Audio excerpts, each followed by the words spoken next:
Thank you so much for having us, and thanks for lunch. Good sandwich. My name is Rick Deering, and I've presented to this group before at First Baptist Beaumont, so you guys may have heard me there. But basically, I'm a public insurance adjuster, and what that means is we advocate on behalf of policyholders during an event. I've been a licensed adjuster since 1996 here in Texas.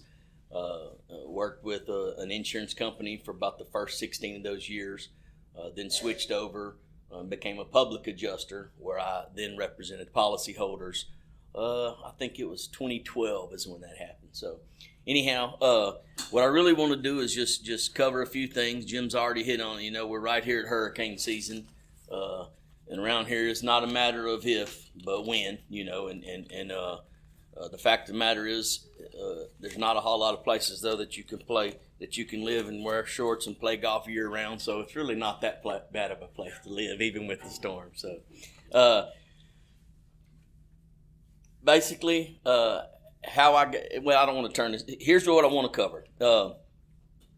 When we're talking about being covered and having policies in place, you know, there are a lot of things.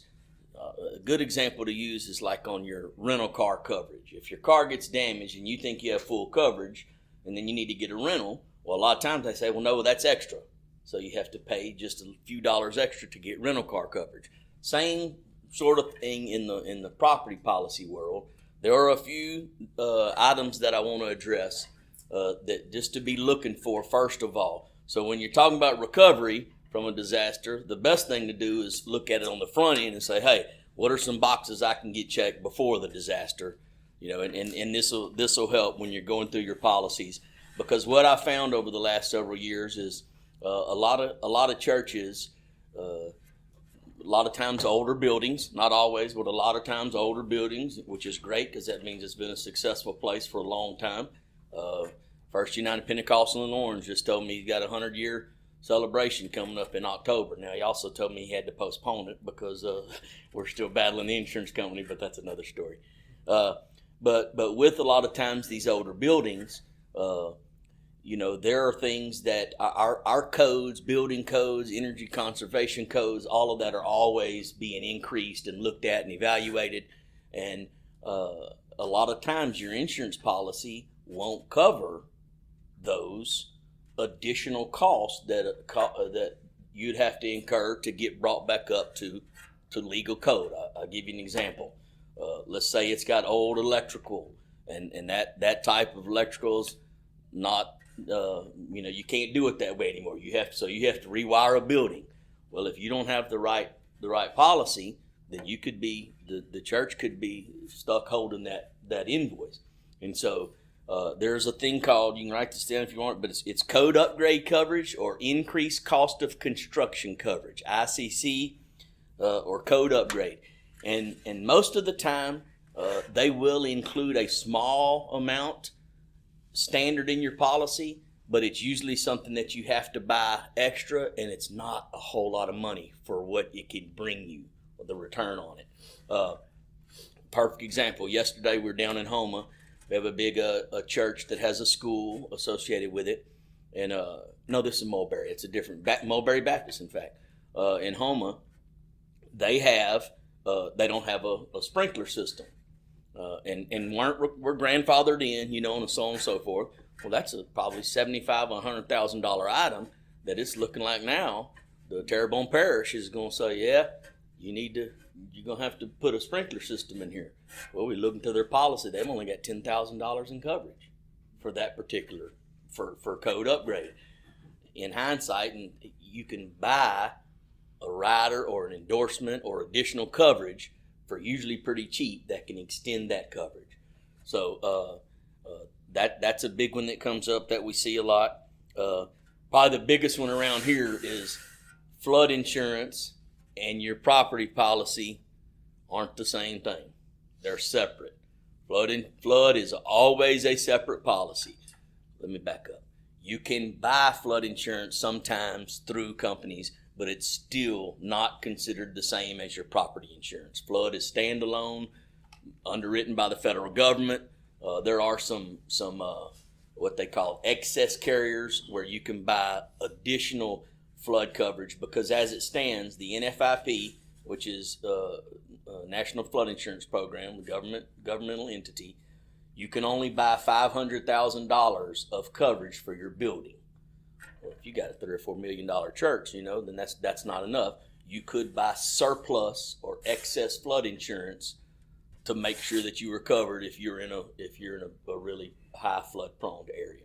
So the thing about flood, as some of y'all may have known, I don't know if you've experienced it or not, but I'll say it's a no frills coverage. There's no loss of use of your building. There is no code upgrade. I mean, it's very, very dumbed down to where it's literally what the water touches. A lot of times, when buildings flood, take these particular tiles in this room, for instance, you can kind of see here. But what happens when in a building that there's no power, for days on end, and there's a lot of water in that building? Well, that means the air has all this moisture in it, and what's it doing? It's rising, and so it gets into these tiles, and these tiles suck it up like a sponge. Even though we don't see it, that's what's happening. Well, they'll get heavy in the middle, and you can see where they start to sag. Well, flood won't pay for that because the water didn't touch that. Those are things we fight against all the time. We've been successful, knowing the right buttons to push and the things to say, but I guess what I'm saying is it is literally a no frills, and if the water didn't touch it, it's not covered. But it is standalone, and that's all I want to make sure that you guys understood, is that if you don't have a flood policy, if you're expecting your property policy to cover it, it's not going to. Another big one, co-insurance. I had a Robert's Meat Market. I don't know, Robert's Meat Market and Restaurant in Orange. He had a fire in July. He just opened the meat market last month, but the restaurant's still closed. He had a 100% co-insurance policy. Co-insurance means you have to have enough coverage to replace what you have at 100%. So if it's going to cost $1.5 million to rebuild that church, then you have to have $1.5 million in coverage. If you don't have that, then there is a co-insurance penalty that applies. So that brings me to it's extremely important that your agent, or if you guys are doing it on your own, that you do have a proper rebuild value for your facility. Because if you buy a policy that has a co-insurance stipulation, sometimes they're 80, sometimes they're 90, sometimes they're 100. 100 is a lot. But what happens is, if you have a loss and you don't have enough insurance, from what we talked about, to completely rebuild it, then there are offsets taken based on big percentages. And it can be quite, tens of thousands of dollars penalty that they won't pay. Basically, they say, you were supposed to have this much coverage, you only had this much coverage, therefore we're only paying 75% of the loss and you're paying the other 25. So that's how bad it can get. So just make sure that when you're looking through your policies, that co-insurance, if it's in there, and you'll see it, and I know either looking through it, or the beautiful thing that I hate to say, I just learned about not all that long ago, is Control F on your computer will find pretty much any, you type in that word and it'll find that word anywhere in that document, which I thought was pretty cool. So I'm late to the party. Anyway, if you find the co-insurance stipulations in there, because look, the agents are great. They're wonderful, but they're just selling a product, and they can't know every single stipulation that's in every policy out there. So, they get written in. Sometimes things get written to the policy and you don't realize it, and your agent doesn't realize it until it's way too late. I tell this story. We had a gentleman in Amarillo. He had 1 million square foot of warehouse in downtown. Train tracks run right through there, and he had a lot of coverage in downtown. And one other exclusion that I didn't mention on here, but it's cosmetic damage exclusions. Say you have a metal roof and it gets dented with hail, they'll say, well, that's not really damage. It's still preventing the water coming in. That's just aesthetics. That's cosmetic. We're not paying for that. Okay. Well, the insurance company, in his case, they had a bad hailstorm. They had written a cosmetic exclusion into his policy without him knowing. He had 1 million square foot of warehouse now. And when he went to file the claim, he found out that they had written that cosmetic damage exclusion. But not only that, his premium had gone up. So he paid more money for less coverage. And that hailstorm hit, and he didn't have coverage for his roofs. So anyway, just those are items. It's fine print stuff. All the stuff in the fine print, and so it's just super important. Right here, this time of year is a great time to go through your policy, or hire somebody. Bring somebody in to review your policy. We're not risk managers, but from handling claims, we just simply know some problems to look for, some areas of coverage to look for. In 2017, after Harvey, of course, the federal government has a program called, it's the Stafford Act. And so when the president declares a national disaster, then the Stafford Act opens up funds, what they call public assistance. That is done through FEMA and then ultimately now the DHS. Because churches were recognized as a backbone of the community and super important to get up and running, they were allowed to join the already eligibles, which were cities, townships, drainage districts, all the public infrastructures per se, school districts, electrical co-ops that are owned or ran by governmental entities. They said, you know what? We need to give churches. And hats off to them. We understand how valuable churches are. Let's go ahead and try to help them too. So they allowed houses of worship to then file for FEMA assistance. We hear all the time, when we have to evacuate and people quote file for FEMA, and they get a little bit of money, not from damage, but I'm talking about for evacuation expenses and things like that. You can file an individual assistance claim. These are called public assistance claims. And when they say, okay, yes, we're going to offer public assistance claims, then houses of worship have the opportunity to jump in with those other entities and file for requests from the federal government to get assistance.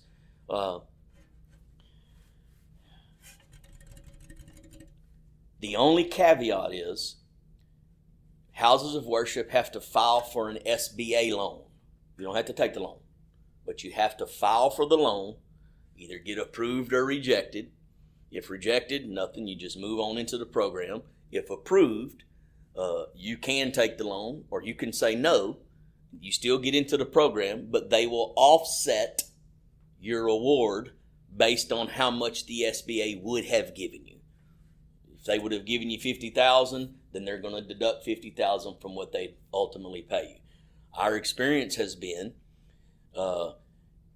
where do churches get their money? They get it from people, and so our experience has been with the SBA through Laura at the end of Harvey, and then Laura and Ida, because we're working with several right now through Hurricane Ida that hit Houma. The SBA makes their loaning decisions and their repay decisions, and they say, well, wait a minute,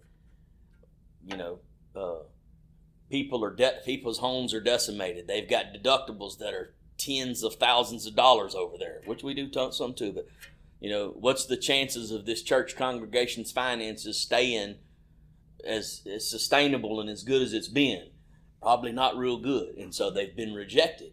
And that's the one time that you're glad you got rejected for a loan because there's no offset, so there's no deduction. So anyhow, that's kind of really, what I wanted to talk about from a standpoint of things to look for in your policy, of course, and then I'll let Matt talk a little bit more about FEMA in just a second. But the biggest thing is know what you have in your church, whether that means videoing all your contents. Right now is Mayish is the perfect time to get ready every year, and inventory what you have. You can hire that out, you can do it yourself, but a simple video that you can then pause and make still shots, and stand in that room and see what all you have. Because when it gets When it all gets damaged, it's gone. You know, your exteriors, a lot of photos of your exteriors, things like that. Just have it all documented. And with today's age, with these phones, now I have 20,000 pictures on that phone over there, and so it's not much to snap some photos or a video and then save that, warehouse that, so you have it when you need to draw on it if something were to happen. Yes, sir. Yeah, Rick, do you have a form, maybe there's a generic one that doesn't bind you to liability, or can you give us something in writing? These, when you review your policy, these are the things you want to look for. Absolutely. If you could give us something that we can put out in a PDF to our guys, and just as we come into storm season, that's something that can give us a quick checklist, where we may need to make some tweaks and adjustments before storm season ends. We certainly can, and we can separate it out by policy, things to look at, implementate. Awesome. Yeah, we can split that out. We have a document similar to that already, so just with some slight modifications, yes, we can get that to you for sure. Thank you. So, Matt, you want to come up and talk a little bit about how the FEMA side works? I'm not trying to market. I'm just telling you we have two companies. We have a public adjusting company, which I run, and then my wife. After Harvey, and we realized how many folks need help.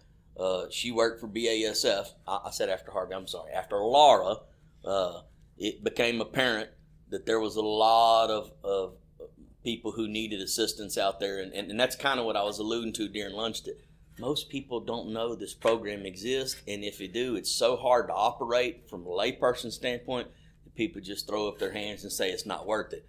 We're talking significant amounts of money because, as Matt will get a little more into it, FEMA will pay what your insurance company doesn't pay.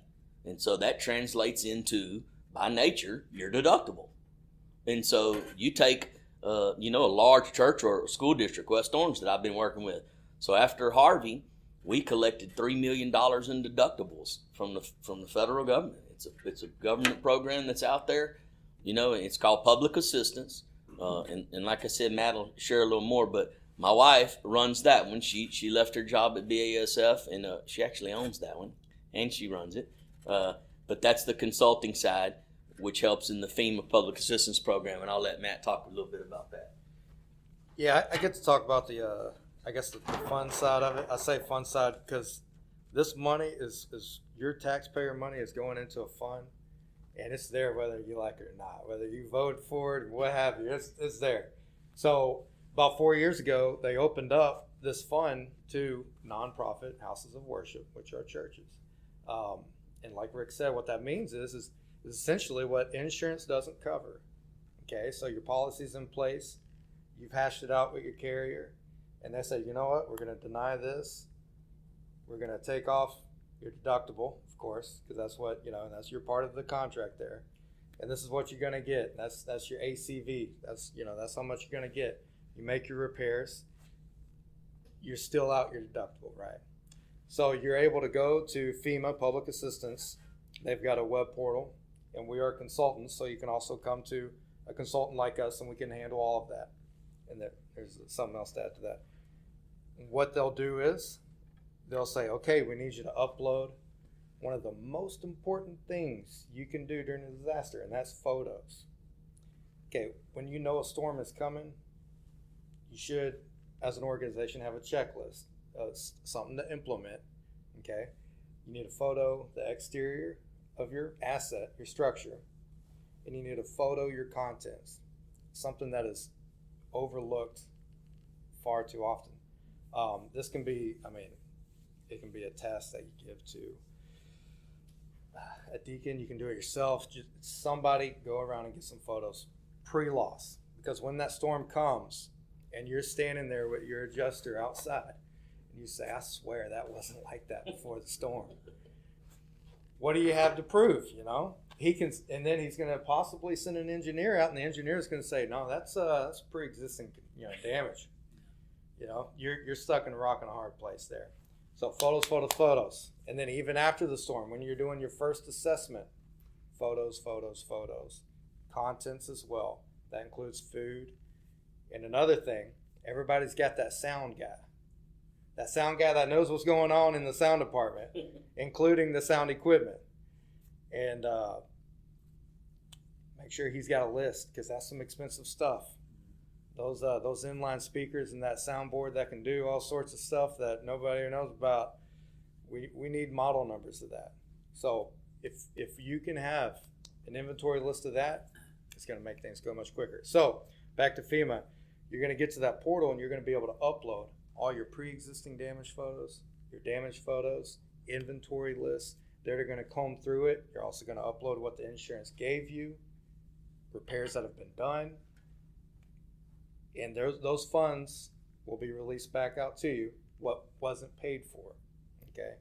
And that includes your deductible, and that can be a big ticket. That can be a big ticket item, especially on larger structures. You might have a 2.5 up to 10% deductible, and that could equate between $50,000 to $1.5 to $2 million. Depends on how, what kind of policy you have.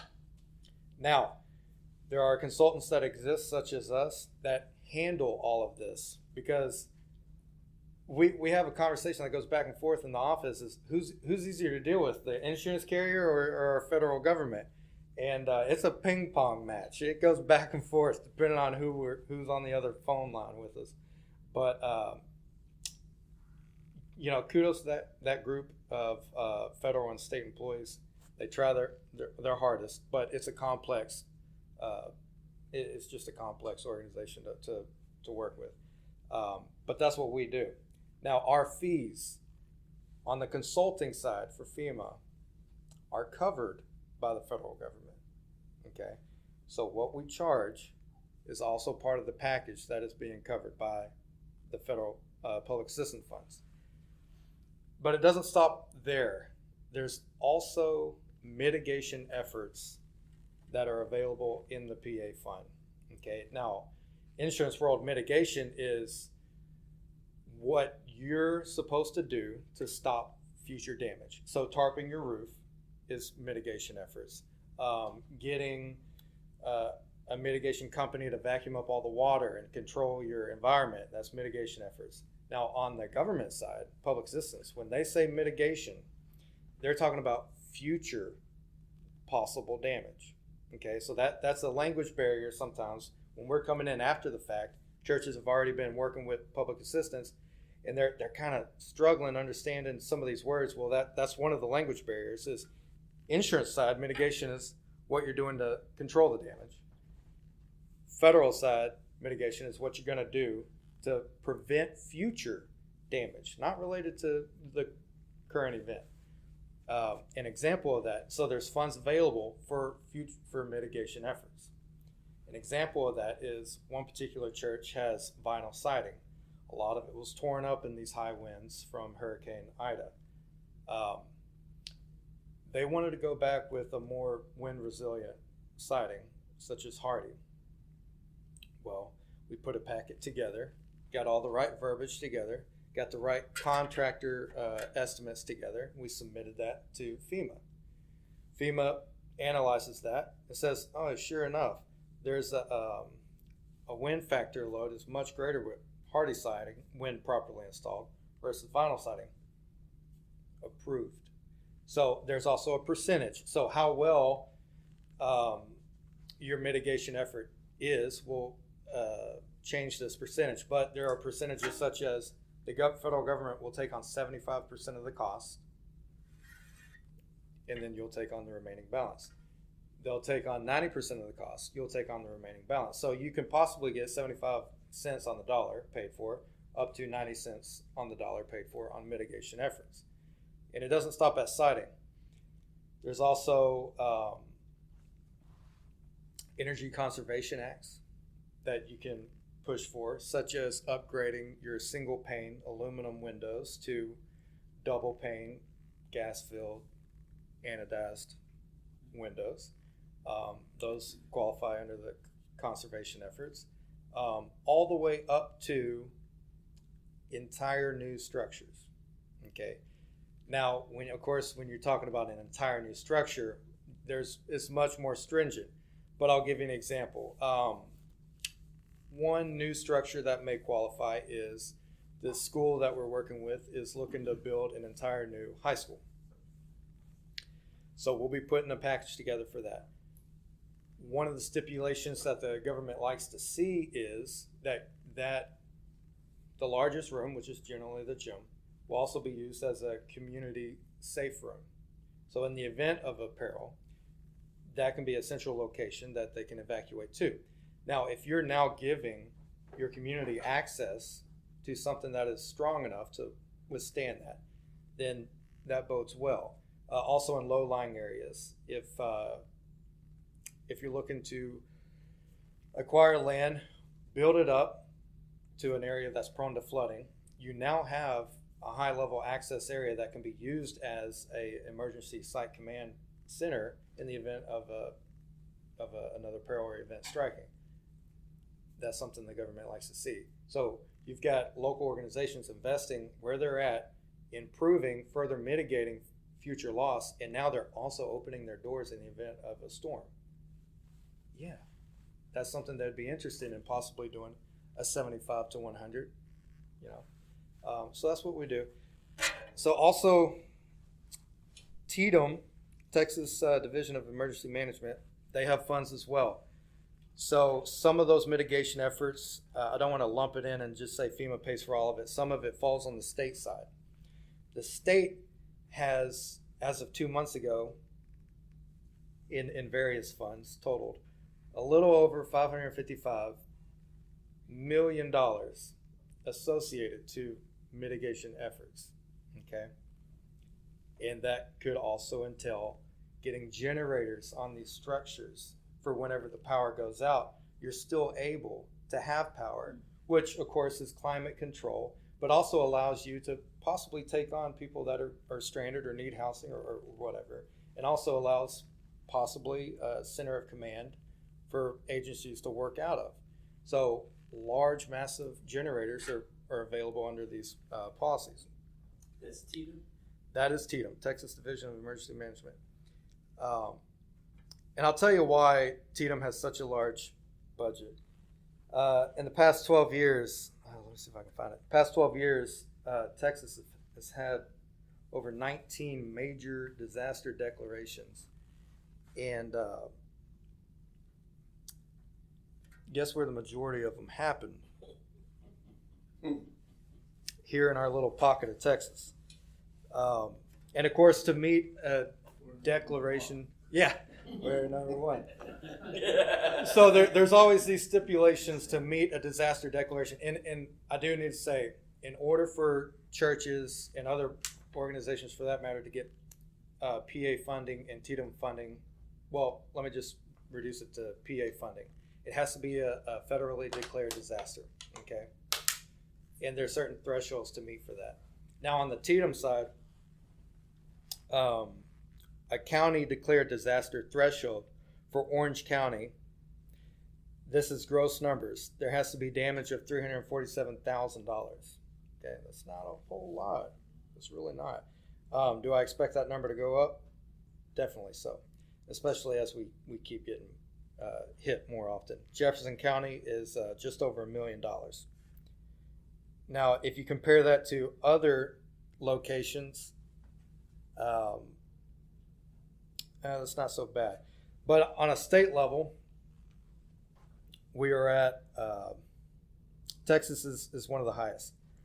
For a state declared disaster, Arkansas is at 4.9. Even our neighbors, Louisiana, 7.5. Oklahoma is at 6.4. Texas, to qualify for a state disaster, is at $47 million. So as a state, that's why some of these hail events, they don't qualify as a state disaster. But you know what did? Uri, because of the massive spread of his damage. So that was, Uri had to total up more than $47 million for it to be state level. So if it's state level, then the state is able to go to the federal government and say, hey, we had something that reached our threshold. We need federal funding for that. And that's what triggers the PA funding. Okay. But yeah, so to close, and if Rick wants to close even further, to get your ducks in a row entering storm season, review your policies. We'll issue out some things to look for. But to have I left my paper over there, but to have a plan in place of what do we need a photo? Because we need a pre-storm documentation. Everybody that is kind of like responsible for or organization within your own organization, such as the sound, such as the children, such as the kitchen, they need to know kind of what's going on. They need to know how many ovens do they have and what manufacturer is it at least. You know, what kind of sound quality or what kind of soundboards do we have? Technology. How many computers are in here and what's going to be left behind if we do have to evacuate? How many desktops do we have? You don't want to be looking for your desktops after the mitigation company went in there and tossed all your desktops. Okay. Do we need to back up any storage or digital soft storage like data? Put it in the cloud somewhere, something like that. Let's see. In some of our schools, what our schools do, they have this list of what they'll do. It's called a disaster response plan. And within, as they're doing everything that builds up, they're communicating with all their supervisors in each organization. Everybody knows what their responsibility is. Before you evacuate, somebody goes around and takes pictures. I know I say this a lot, but pictures tell the story. It tells the story it wasn't damaged before and now it's damaged.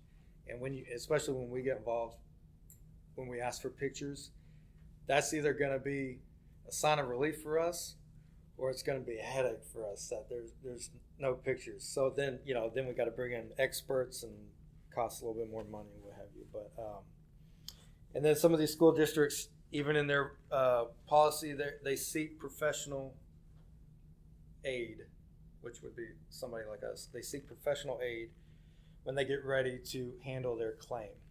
So they assess their damage, they realize there is damage, and whether or not they have the manpower to do it themselves, they'll do that. And then that's when we see if they qualify for state and federal funding, if that's been triggered yet or not, and then we get that in motion. Ricky, you have anything? Yeah. That's basically the FEMA Public Assistance Program, and really the whole thing about it is that's an alternative and an option out there that a lot of people don't know exists. We run into it all the time.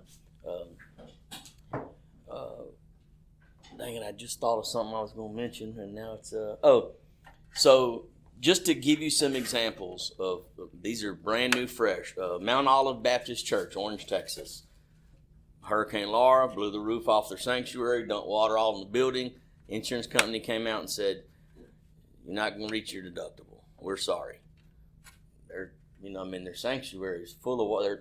Their stage, their pianos had water in them. Now they did have a $45,000 deductible, so I'll give them that. But long story short, we finally got their claim resolved last month, and after paying us, they end up having $186,000 in their hands. And so technically their repairs, they're able to now get their building re-roofed in the whole 9 yards. And had they not had someone, and I'm not saying it has to be us, but had they not, I knew those. And so they were able to reach out to me and we were able to help them. So it's just important that if you've seen, don't throw up your hands and quit. Bring somebody in, let them look. When our car breaks down, we bring it to a mechanic. When we break down, we go to the doctor. If you don't, and we're talking about, and you're talking about insurance claims, if you don't have someone helping you, then you're leaving money on the table. And that's no big deal because you can survive that. If you have a bigger property, though, just by nature, then you're leaving a lot of money on the table. And it's things that congregations, I know my brother-in-law, at least at our church, the tithe bucket is important, and so it's not like this large surplus of funds. And so $54,000 deductible for Mulberry Baptist Church is going to be a huge shot in the arm if we can recover that for them. There's resources out there. But Jim, here's what I'd propose. I'll put a document together specifically for the GTBN network, and in that way you can circulate it. And you talked about the camp. Yeah, well, real quick, you talked about the camp. Matt could have talked, much more on that because he actually did the work. But it took a long time, which is another thing. You know, it's not fast when we get involved. I'll tell you that right now. But it's not fast anyway. So if it's going to be slow, I'd rather it be slow and me get everything I've got coming than slow and I missed a lot of stuff. So one of the things we missed on the camp were trees, with all the timber on the property and being able to recover losses for that. I mean, you guys caught things that we just hadn't even thought about before. Yeah, so on the trees, for an example, it's a large encampment. The encampment was told that they had tree coverage. Okay. Well, sure, that endorsement was in the policy, but it's the big words that giveth, and it's the small words that taketh away. Okay. Those small words tooketh away. Yeah. Essentially, the tree coverage that was had was if a plane falls out of the sky and crashes into the trees, there's tree coverage. If that plane catches on fire and continues to burn trees, there's tree coverage. If a hurricane comes to your area and knocks down all of your beautiful trees, there is no tree coverage. So that's an example of that. And so you created an airplane, is that what Yeah, so what we did was our drone crashed. We got the min of the hour and built a wooden airplane. No, but that camp, and going back, I several years ago, I attended that camp as a young man. So that camp was near and dear to my heart. In fact, Rick even sponsors an organization at one of the local schools that attends that camp during the summer. So that camp was near and dear to our hearts. So yeah, we put forth, and we always do, but put forth our best effort on that camp and got them back to where they should be. Let me ask you this. Many of our churches serve as staging areas for our disaster relief organization. Our church has participated in Southern Baptist Disaster Relief, where those yellow shirts, they go around cutting all the trees, having feeding units, shower units, everything. And so, as I'm hearing this, would some of those PA funds potentially be available? Would that be the kind of public use, serving as staging for disaster ministries, that would qualify a church for, say, a backup generator or some of that in the mitigation down the... Well, as far as the generators, I mean, just right now, it gets a little bit confusing, so I'll keep this, but to mention COVID, we didn't even know this, but there's $500-something million still allocated for COVID mitigation, and it doesn't have to be related to COVID. Okay, so it does not have to be. So right now at Tatum, we learned this in Orange County. They had one in Jefferson County not too long ago either. They came and did what they called a road show, and you don't have to be in the disaster area to file. Now, COVID is one that's statewide, but let's say there's a current disaster in another area. Entities here can apply and get money for a generator, like because here's the thinking behind that. If the power ever gets knocked out and water gets in the building, they know that the cost to take that out is going to be outrageous, probably less than what they can put a generator in your place for, and it kicks on automatically if the power goes out, assuming your infrastructure can handle it, and so we qualify already. Now, what you just talked about, though, all of those things, and this is important because I know a lot of tarping gets done by the Southern Baptist Convention. I mean, they a lot of tarping. If they will, when they finish that project, simply leave a form that says 8 men work 16 hours on this church, then all of those funds, those volunteer funds, can go towards the church cost share. So if it's a 90-10, if the government's paying 90 and a 10, it doesn't mean you pay it, obviously. It's just 10% is deducted. So that 10%, though, can get offset. Let's say it gets down to only 8% gets deducted because you have X thousands of dollars in feeding people, storage facilities, drive-thrus, giving out water. All those volunteer hours, the applicant can turn all of that in as, hey, these are some donated, it's called donated resource. These are donated resources we had. We'd like to take credit for them off our cost share, and they simply. So yes. What about timing as far as the PA? So the way PA works, it's usually that it's pretty lenient. It's not a hard and fast rule. You have 180 days from the damage declaration, but then it can get extended. So just, and this stuff's all out there. You look up FEMA and current disasters, and it's, there's the COVID one doesn't close till November of this year. The COVID Disaster Relief Fund doesn't close. I'm serious, guy. The COVID Disaster Relief Fund, you're still eligible to apply up until November of this year. And it doesn't have to be for spraying down our pew. It can be for any kind of improvement you want to make that makes sense why we want to make it. It's almost too good to be true sounding. I know, I can see it in y'all's faces. But Yeah, so one church, they have water accumulation where this one kind of breezeway ties in. It's enclosed now, but it ties in their sanctuary. it's when they combine the buildings. Yeah, so they have a lot of water accumulation. Well, there are funds through the PA program where FEMA will send out engineers and work with the church to alleviate any drainage issues, because that water does accumulate and come into the building if it rains hard enough, such as these storm events.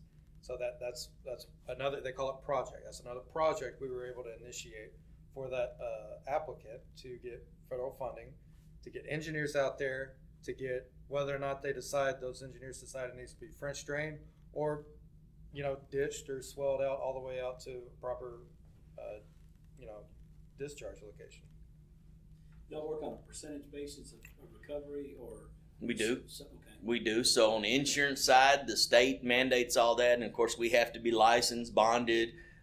You don't have to be insured, but we have all kind of insurance. I'm insurance poor, like most of y'all probably. Anyhow, we work on a contingency basis on all the insurance stuff.